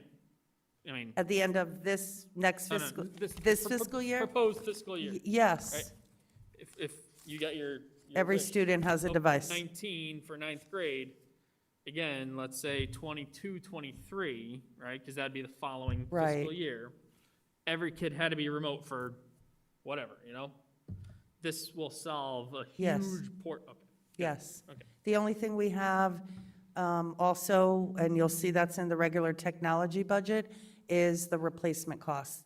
And, now that the window is a little bit longer, it used to be 4 years, so we think, okay, we'll let them take it home after they're in, we're gonna try our best to repurpose that, but again, she's always, the director of technology is always looking at replacements. Remember, staff have devices as well. If we want staff to be working with students in those ways, then that was and paraprofessionals who never had devices, counselors who need them. So that technology was a lot more than just, we'll buy some devices. No, I know my mom is a retired teacher, a para now, and, the whole work from home thing is a lot different. Yes. Thankfully, she's got a device, but, correct, you got my concern was, if this isn't true one-to-one, what does it Right. take to get to one-to-one? Right. Why don't we do it now? Because I heard something the other day, I hate to say this, but somebody quoted something that it's gonna take us 7 years to get back to normal I know, that's why I said, pace. I-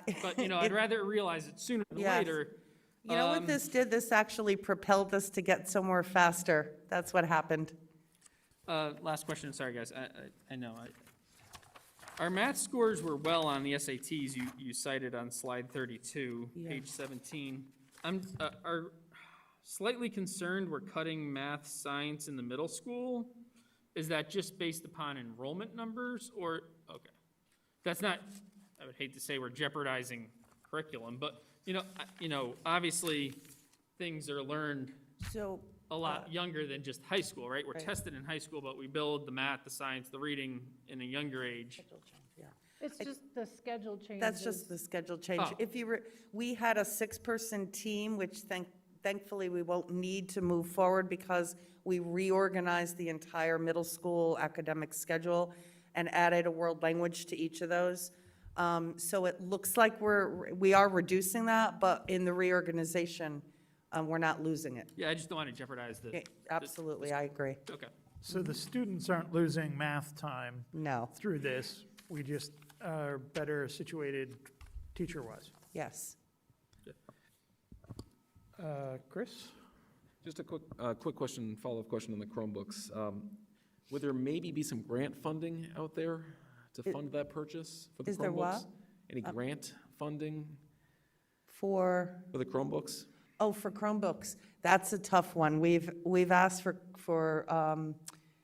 funding, and our grant writer has tried to get it. It's really difficult when it comes to the hardware. It really is difficult to get grants for that. However, some of the ESSER funds can be used for technology, so we're looking into that. Okay. That's probably the hardest grant, because everybody wants devices. Yeah, yeah. That would have solved everyone's problem. I was gonna say, I would think that there would be more money available for that, just Yes. given our current, climate, but I I feel like understand.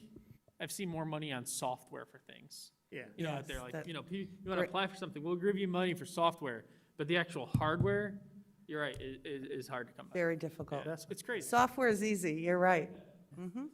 Yeah, Ned, you've been quiet, so go ahead.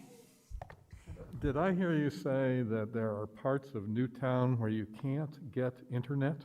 yes. Does your budget have money to rectify that?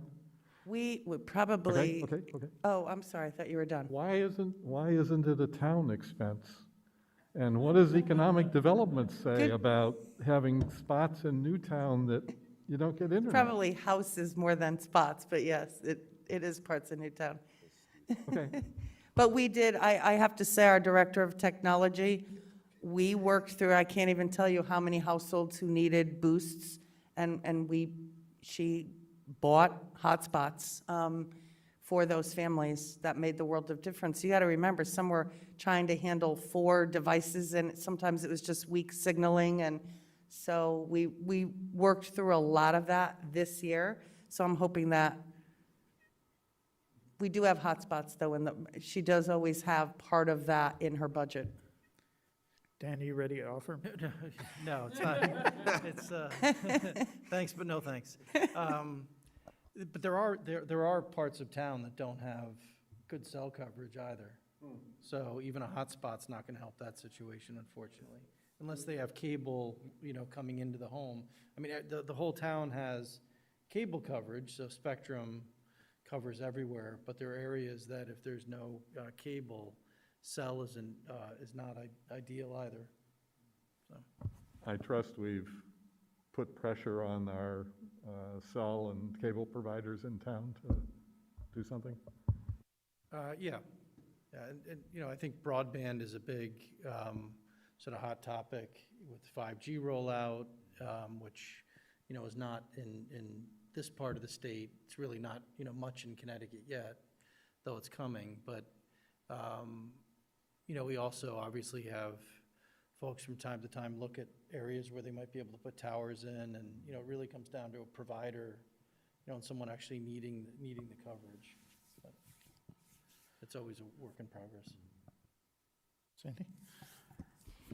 So we talked a little bit about how loss of learning was assessed. One of the other concerns that I have, and again, these are all very personal questions, you don't have to go very far, is the social emotional aspect.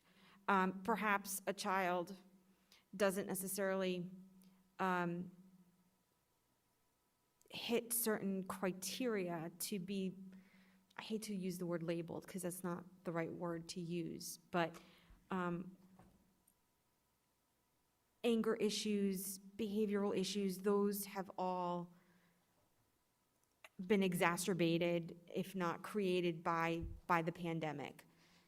So in the case of a child or children where perhaps, again, those issues don't rise to the level of a formal classification, are there any assessments for those children that perhaps, again, don't maybe necessarily need a formal program or curriculum change, but just maybe like and again, not singling out necessarily a child, but are there like group classes or something offered to the children to not only assess them, but to help them work through some of those difficulties? That's a great question. So we, and I think I've brought this up at previous meetings, but we use the CASTLE model for social emotional learning. And out of that model, we have an internal process called SERBI. And so those are scientific research-based interventions. And every single school has a team. And those assessments of students come from, it's all social emotional. It is not academic, although it could be. And it is not special ed. It is for regular education, because special ed has its own evaluative process. So there are tiers in SERBI. So tier 1 is the classroom. What can we do to meet the needs of students? That's where you saw the differentiation that I had in the budget with the co-teaching model. There's an example, different tier 1. Tier 2 is when they really need more one-to-one or a teacher with a group of students and working with them. And then tier 3 is really one-to-one. So maybe if it's the social emotional side and not the academic, maybe it's meeting with counselors more often, 3 times a week. There are a variety of things. The castle model, that's where the mindfulness came from. So there are a variety of activities that we're doing. And there are tools right now, assessments from the state level. In fact, we just got a resource the other day that we could utilize just for social emotional learning for next year, because that is going to be huge. And it's really hard to separate, to be honest with you, the academic from the social emotional. And if I could just say one more thing about the diversity coordinator, there's a very good example, because issues and anxiety and bullying and things that happen to kids are real, and it totally affects their academics, and we see that clearly. So just to give you an example of those things and why those supports are so necessary. But yes, the survey process is part of the social emotional. And we use Second Step, and we use Project Empower at the high school. So every single grade level has actual activities and assessments and working with students from kindergarten through senior year, and it's all social emotional. You're welcome. I'll give the board members one last shot at it. Any further comment? No. I very much appreciate you coming. We certainly will gather questions, submit them to you, Okay. perhaps ask I don't know if we'll need anybody specifically, but it wouldn't terribly surprise me if we didn't want to see your facilities director at some point. Okay. So that's a very good possibility, I think.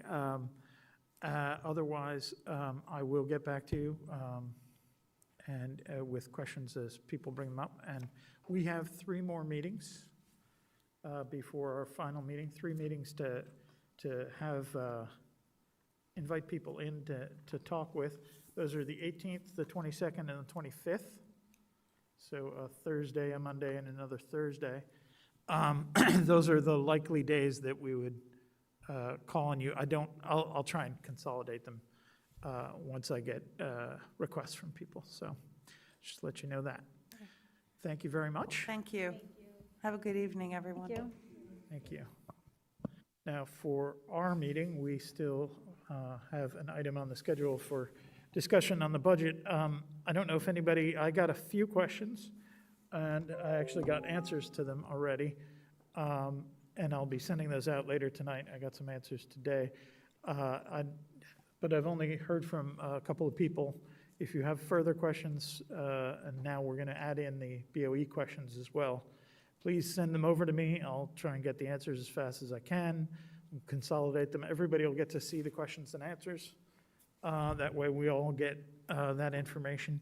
But what's particularly important is as we go through the next few meetings discussing, I mean, if we don't need all the meetings, we don't have to use them, but it makes sense to figure out if there are people we need to speak to. I had one request already for, let me pull it up. Newtown Youth and Family Services. So Dan, I'm gonna bug you about seeing if we can get them in at some point, because somebody would like to see a little bit of a presentation of their needs. I haven't heard from anybody else, so get those requests in as soon as possible so that we can assign people to those dates. Next Thursday is our meeting on the 18th, and it would be good to have a couple of people come in for that in order for us to have much to talk about. Otherwise, we could, just pass it right on if you're all ready. I haven't read the Board of Education budget at all, so I'm not ready, but we will get there. Any further comments people have? No? And voter comments, I don't think we'll have because nobody's on the Zoom because the Zoom stopped working correctly or something. We're going to have to check the audio on that before we're done. But at this point, I'll entertain a motion to adjourn. Moved by Sandy, second by Matt. All those in favor? Aye. Any opposed? Nope. Motion passes unanimously, and we are adjourned. You want to turn off the recording, Matt?